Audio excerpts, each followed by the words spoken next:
What if the trickster wasn't just a villain, but a teacher? What if every deceit hid a sacred truth, waiting for the wise to uncover it? Today, we descend into a story woven long before time was measured. A tale whispered in Ghanaian firesides and carried by the winds across Africa. This is the story of Anansi the Spider, the trickster of wisdom and folly. He who taught men the power of stories, and who once dared to challenge the very voice of the sky god. Prepare to have your perceptions shattered. For these are not just myths, they are living philosophies, woven from the threads of laughter, chaos, and divine truth. This is Anansi and the Sky of Silence.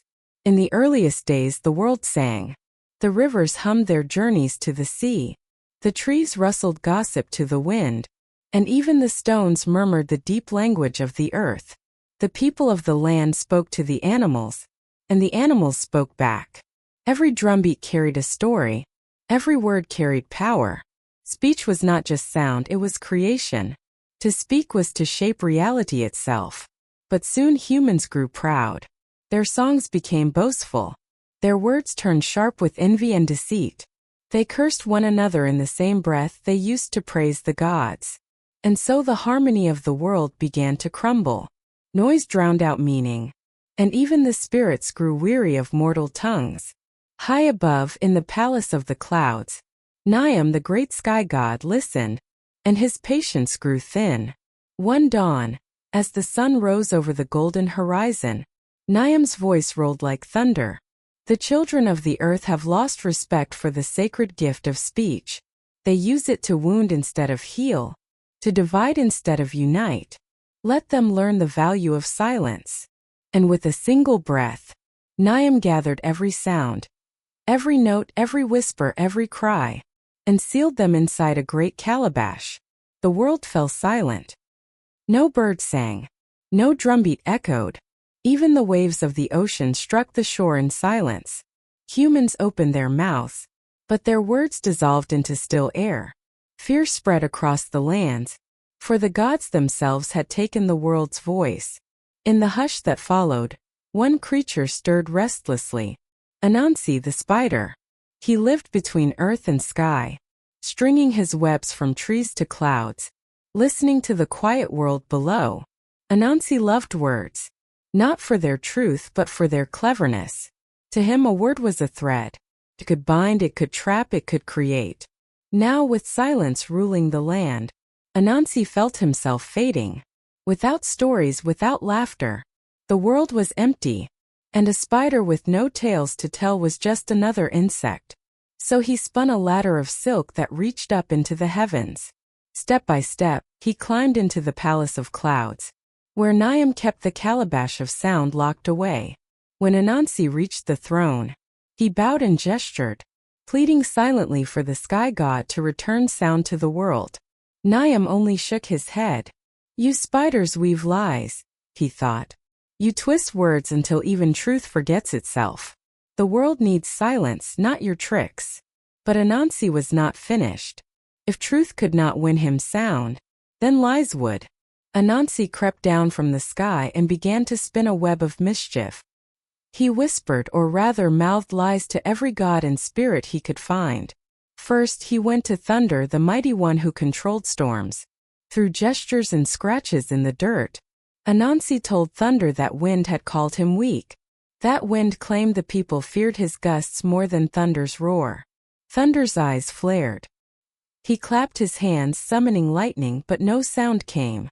The silent flash burned across the heavens, and his anger grew deeper.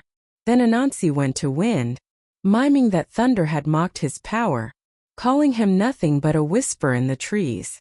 Wind howled in rage, a storm with no voice tearing through the skies.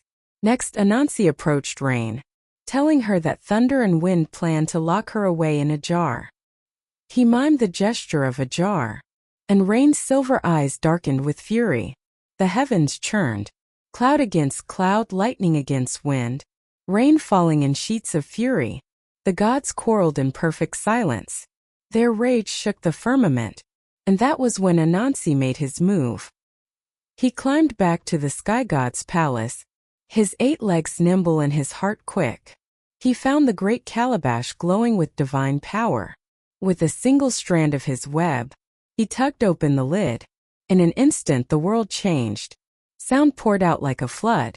Thunder roared. Wind screamed. Rain wept and laughed at once. The earth trembled as rivers sang again. Anansi staggered as waves of noise hit him.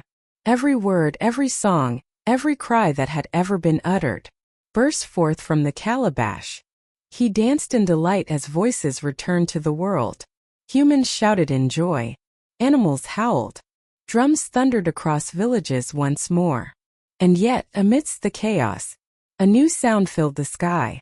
The deep rolling laughter of Nyame. The sky god appeared before Anansi, his eyes shining with both wrath and amusement. "Clever little spider," said Nyame. "You have restored the world's voice, but at a cost." He touched the air, and Anansi's web shimmered with strange energy. "From this day, every lie you tell will echo forever. The winds will carry your deceit, and mortals will know your name through both laughter and warning." Anansi bowed, both fearful and proud, for though he had been cursed, his name would never be forgotten, and in his heart, he whispered, "Even silence cannot silence a storyteller." From that day on, whenever someone tells a story that bends the truth, the wind stirs softly, as if a spider is laughing somewhere between the trees. They say that if you speak carelessly, your words may return to you in the night, echoed by a whisper that sounds almost alive. That whisper is Anansi's echo, a reminder that every voice carries weight, and every lie leaves a mark upon the air.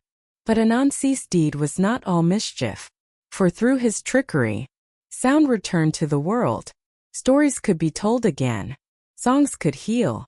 Wisdom could once more flow from mouth to ear. And so, even in his deceit, Anansi taught a truth older than time. Speech is sacred. Words can destroy or create. Silence may bring peace, but also emptiness. The spider, half trickster, half teacher, became the symbol of the storyteller, the one who balances chaos and wisdom on the same silken thread. So when you next speak, speak with purpose. When you tell a story, tell it with truth, because somewhere, in the hush between your words, Anansi is listening, and he knows that wisdom often hides behind the smile of a trickster. Thank you for listening to this story. Hope to see you on our next story. Leave your comment if you have heard this story before or have different version of it. Let us know in the comments section.